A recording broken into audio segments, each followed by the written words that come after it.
Kemudian itu pun salah. Melanjutkan Itu pun salah. atas apa yang perlu saya sampaikan. Mas Anies, Pak Prabowo, jangan Pak Prabowo, maaf, ini mohon nanti ada dulu kesempatannya, hadirin. baik. Mohon tenang, Harap tenang.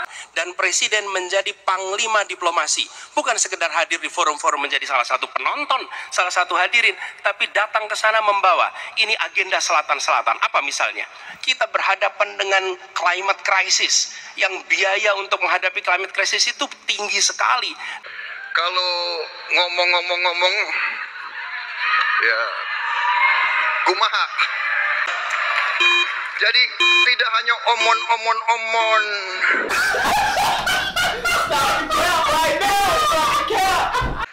Pak Anies, saya kira Pak Anies perlu belajar ekonomi lagi, ya kan?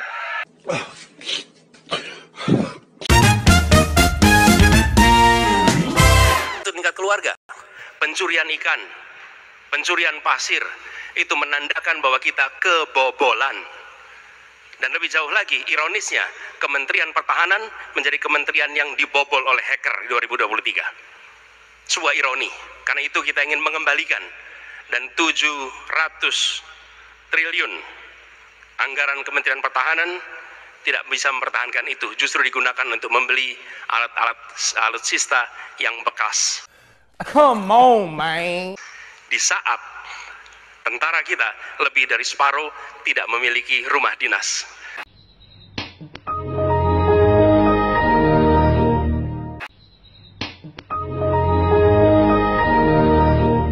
Sementara menterinya punya, menurut Pak Jokowi, punya lebih dari 340 hektar tanah di Republik ini.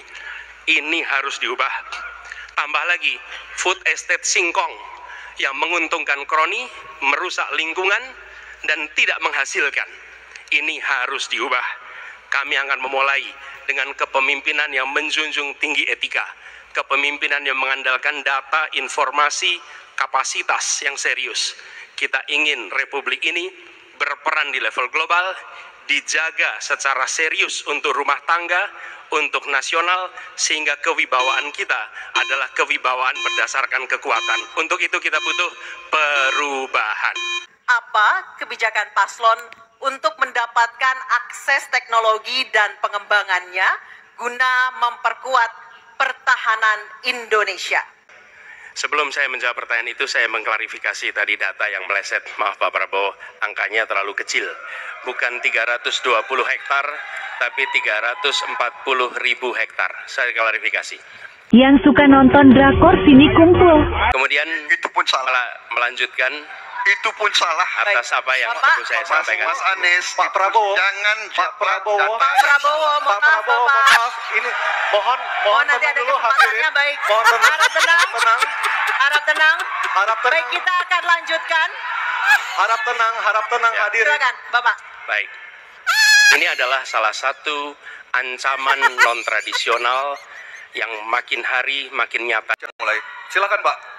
Iya, sekali lagi ya saya berpandangan Pak Anies juga terlalu teoritis.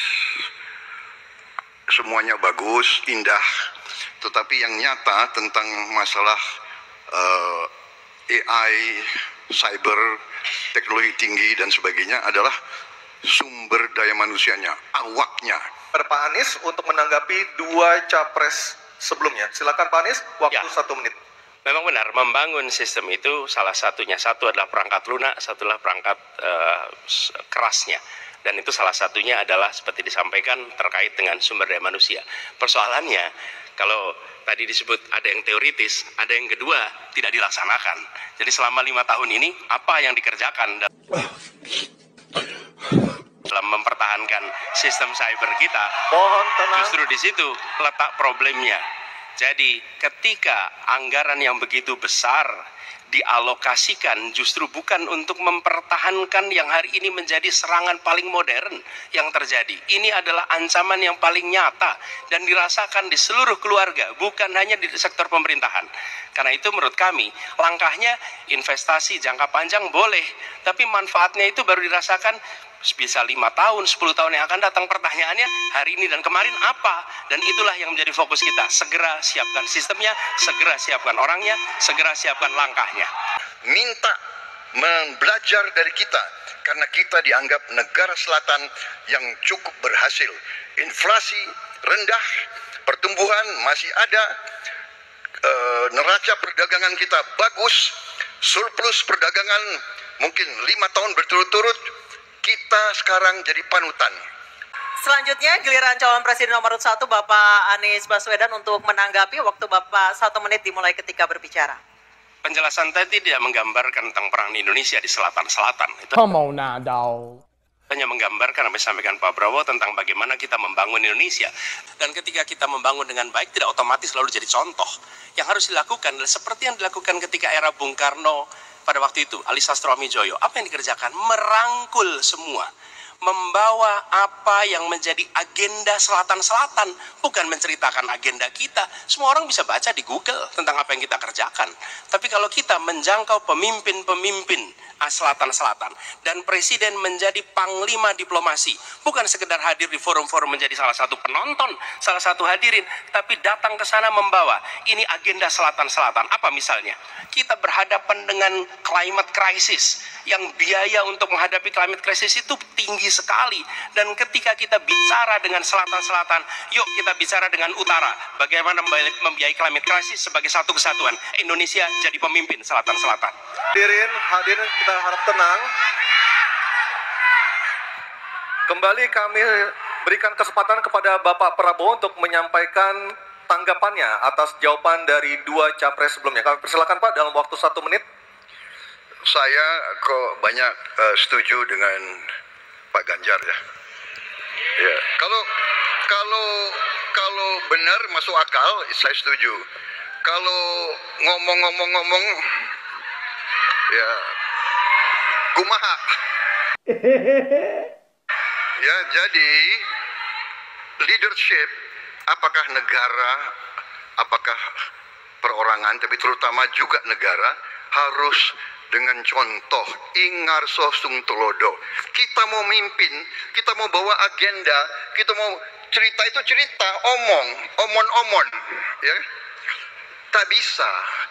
Kenapa negara-negara selatan sekarang melihat ke Indonesia? Karena kita berhasil membangun ekonomi kita.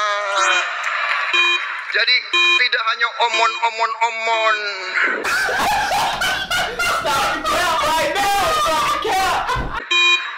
Kerjanya omon saja, nggak bisa, tidak bisa. Baik. Waktu habis, Ingarso Pak sung Prabowo. tulodo. Waktu habis. Sekali lagi saya harus mengatakan, saya kok banyak sependapat dengan Pak Ganjar. Jadi benar tumpang tindih harus diselesaikan oleh pimpinan tertinggi, dan itu saya kira bisa ya. Tapi benar, saya juga harus mengatakan kita harus apresiasi prestasi TNI dan prestasi Polri dalam menjaga pertahanan keamanan, dalam mengatasi berbagai peristiwa-peristiwa yang pelik. Harus kita akui. Untuk merespon Mohon tenang. tanggapan dari kedua capres tadi, waktu Anda 1 menit dimulai ketika berbicara, silakan. Ketika overlap kelembagaan ditanyakan kepada saya, maka saya sudah pelajari apa yang ada. Data, kondisi sosiologis, konflik antar kelembagaan, itu bukan tiba-tiba turun dari langit. Karena kami sudah baca datanya, kami melihat prakteknya, pengalaman kami 10 tahun di DPR dan 10 tahun di gubernur, cukuplah sudah untuk membuat analisis kondisi sosiologis yang ada. Maka tidak perlu lagi kita akan mengundang lebih banyak orang untuk meneliti starting from zero. Ini starting from the end. Dan kemudian kita mesti memutuskan cepat. Maka kalaulah kemudian seluruh data itu sudah ada di kepala kita, sudah tertuliskan dengan baik, maka yang diambil adalah keputusan karena kita punya konsep untuk memutuskan itu. Kecuali kita blank dan kita tidak pernah tahu dari mana Anda akan memulai. Utang luar negeri adalah instrumen pembayaran yang sah. Namun, ada risiko intervensi kedaulatan oleh negara pemberi utang. Pertanyaannya, apa kebijakan paslon untuk menghindari intervensi kedaulatan Indonesia akibat utang yang terus bertambah. Waktu menjawab 2 menit, Pak Prabowo, kami persilahkan. Baik, mengenai utang luar negeri, ternyata Indonesia sekarang hutang luar negeri kita sebagai rasio perbandingan terhadap produk domestik bruto kita salah satu terendah di dunia. Jadi masih kita sekitar berada di sekitar 40%, sedangkan banyak negara jauh di atas kita. Kedua, kembali lagi dengan manajemen yang prudent, pengelolaan yang baik, dan dengan strategi ekonomi yang tepat. 30% dari GDP, sehingga kita aman di bawah 30%. Dan itu caranya apa? Dengan satu, menata hutangnya, yang kedua memperbesar GDP-nya. Yang tidak kalah penting adalah melakukan pengembangan skema-skema yang lebih kreatif dalam mencari hutang luar negeri, termasuk pelibatan swasta. Lalu memastikan bahwa ada perluasan wajib pajak yang harapannya nanti akan memperkuat juga GDP kita, di samping mengurangi kebocoran pajak. Dan hutang-hutang yang kita gunakan untuk aktivitas produktif. Jangan hutang itu digunakan untuk kegiatan yang non-produktif. Misalnya, hutang dipakai untuk membeli alutsista bekas oleh Kementerian Pertahanan. Itu bukan sesuatu yang tepat. Justru kita harus sebaliknya kita kerjakan. Baik, terima kasih. Bapak, 1 menit silakan. Saya nggak mengerti. Jangan-jangan guru kita, buku kita sama, Pak Ganjar. Kok saya banyak sependapat. Terus aja. Saya akan bilang AA. Saya bukan orang macam-macam. Tapi Pak Anies, saya kira Pak Anies perlu belajar ekonomi lagi, ya kan? Jadi kalau bilang ideal 30%, dasarnya apa? Yang di bawah kita itu Arab Saudi, Rusia, pokoknya negara-negara yang punya sumber alam yang luar biasa. Tetapi 40% ya salah satu terendah sekarang. Jadi kalau kita mau bangun industri, tapi saya setuju sebagian dari yang Bapak sampaikan. Oh iya, kenapa? Yang penting utang itu produktif. Itu saya setuju. Tapi kita bisa sampai 50%, tidak ada masalah. Kita tidak pernah default. Subtema kelima yang harus dijawab adalah tentang geopolitik. Pertanyaannya, apa inisiatif baru yang ditawarkan paslon agar Indonesia berkontribusi dalam mengelola konflik Laut Cina Selatan? Waktu menjawab 2 menit, Pak Ganjar, kami persilahkan. Indonesia bukan claimant. Jadi sebenarnya kita punya banyak langkah untuk bisa kita lakukan. Yang pertama adalah kita evaluasi perjalanan selama ini bagaimana di Laut Cina Selatan tidak pernah selesai. Sudah dengan DOC, sudah dengan COC, 20 tahun lebih tidak pernah selesai. Maka usulan kami sangat jelas dan clear. Apa itu? Kesepakatan sementara. Kenapa kesepakatan sementara? Ini mesti kita dorong dan kita inisiatif agar kita bisa mencegah sesuatu yang tidak kita inginkan. Mulai ketika berbicara. Jawaban Pak Ganjar tidak ada satu kata pun menyebut kata ASEAN. Padahal kata kuncinya di dalam menyelesaikan persoalan ini adalah ASEAN. Dan Indonesia negara terbesar di ASEAN, pendiri ASEAN. Indonesia harus kembali menjadi pemimpin ASEAN yang dominan. Bukan sekedar hadirin dalam summit-summit ASEAN. Kita menjangkau semua dan negara-negara ASEAN yang sekarang ini menjadi pintu masuk bagi kekuatan Tiongkok misalnya di Laut Cina Selatan. Apakah itu Laos, apakah itu Myanmar sekarang, itu akan menjadi bagian dari kesepakatan ASEAN terhadap wilayah. Kita perlu platform untuk patroli, kita perlu satelit, kita perlu banyak sekali. Dan untuk itu pertahanan harus kita bangun. Dan tadi ya sekali lagi Pak Anies ngomong-ngomong barang bekas, karena Pak Anies rupanya tidak mengerti masalah pertahanan. Ya, tidak. Saya bersedia Pak Anies, mengundang Pak Anies di tempat yang Pak Anies suka, kita diskusi. Saya akan bawa data. Saya akan bawa data yang sebenar-benarnya, ya. Jadi barang-barang bekas itu menurut saya menyesatkan rakyat. Itu Pak tidak pantas seorang profesor ngomong-ngomong begitu, ya. Karena dalam pertahanan hampir 50% alat-alat dimanapun adalah bekas, tapi usianya masih muda. Baik, Jadi habis Pak Prabowo. Mal, kita kembali ke calon presiden nomor 3 Bapak Ganjar Pranowo untuk merespon tanggapan dari kedua capres. Waktu Bapak 1 menit, silakan. Terima kasih, Mas Anies. Saya tidak memberikan catatan ASEAN.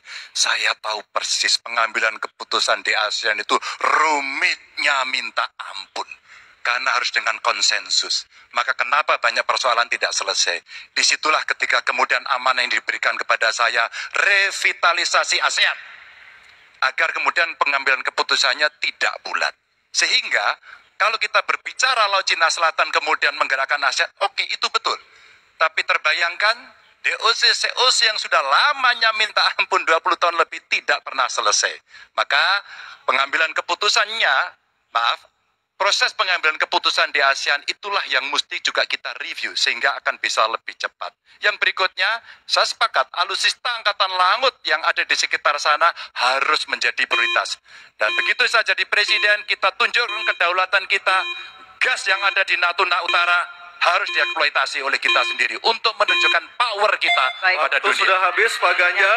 Globalisasi. Baik, globalisasi subtemanya. Baik, selanjutnya kami kembali persilakan panelis Ibu Kuri. Ini tidak akan ulang. Pertanyaan untuk Bapak Anies Baswedan adalah globalisasi membuka peluang masuknya budaya asing ke Indonesia, tetapi juga memungkinkan budaya Indonesia untuk mendunia.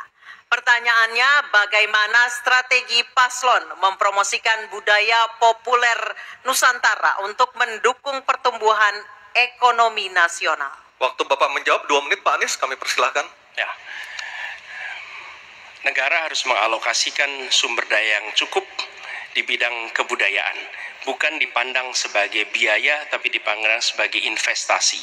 Dengan begitu, maka karya-karya kita dari mulai kuliner, karya seni seperti film itu menjadi tumbuh berkembang dan kemudian bisa dibawa ke level global. Dan kita berencana di dalam diplomasi ini melibatkan semua, diaspora dilibatkan, mahasiswa dilibatkan, mereka yang berada di luar diajak menjadi bagian dari diplomasi. Kemudian yang tidak kalah penting, kita ingin membangun rumah kebudayaan Indonesia di tiap-tiap region di seluruh dunia. Sehingga di tiap-tiap region kita akan memiliki satu tempat di mana Indonesia menunjukkan karya budayanya, di mana kita menjual kepada mereka bukan sekedar komoditas perekonomian, tapi juga kita menawarkan kepada mereka nilai karya budaya Indonesia. Prabowo Subianto untuk menanggapi jawaban dari Capres nomor 1, waktu Bapak 1 menit, silakan. Saya kira yang disampaikan Pak Anies masuk akal ya, walaupun memang itu bersifat normatif ya. Memang kembali kalau dikatakan negara yang harus berperan, kuncinya adalah bahwa kita ini harus punya dana yang cukup. Kita harus punya tabungan yang cukup. Kita harus punya sovereign wealth fund yang cukup. Untuk itu kita harus punya laba yang cukup. Kita harus punya neraca perdagangan yang positif. Kita harus punya tabungan yang banyak. Dan untuk itu hanya bisa dilakukan dengan hilirisasi, dengan penghematan, dengan efisiensi, dengan penerimaan pajak. 1, Bapak Anies Baswedan untuk merespon tanggapan dari kedua Capres, waktu Bapak 1 menit, silakan. Terima kasih. Kami bersyukur sekali bahwa Bapak-Bapak berdua sepaham dengan apa yang kami gagas. Dan ketika kami ditugaskan sebagai Presiden Republik Indonesia, sebagai Panglima Diplomasi, maka setiap kegiatan ke luar negeri adalah bersama dengan delegasi kebudayaan, delegasi seni, dan datang ke pusat-pusat kegiatan kebudayaan, kesenian di negara-negara yang dikunjungi. Bukan hanya datang rapat lalu pulang, tapi datang di sana menemui aktivitas-aktivitas kesenian kebudayaan, sehingga mereka pun menyadari bahwa Indonesia ini negeri yang kaya budayanya. Karena setiap presidennya datang, dia membawa delegasi kebudayaan, ditunjukkan di sana, bukan datang rapat, ikut lalu pulang. Dan dengan cara seperti itu, maka dunia akan menyaksikan. Ingat, setiap presiden datang sebuah negara, seluruh media di negara itu memperhatikan.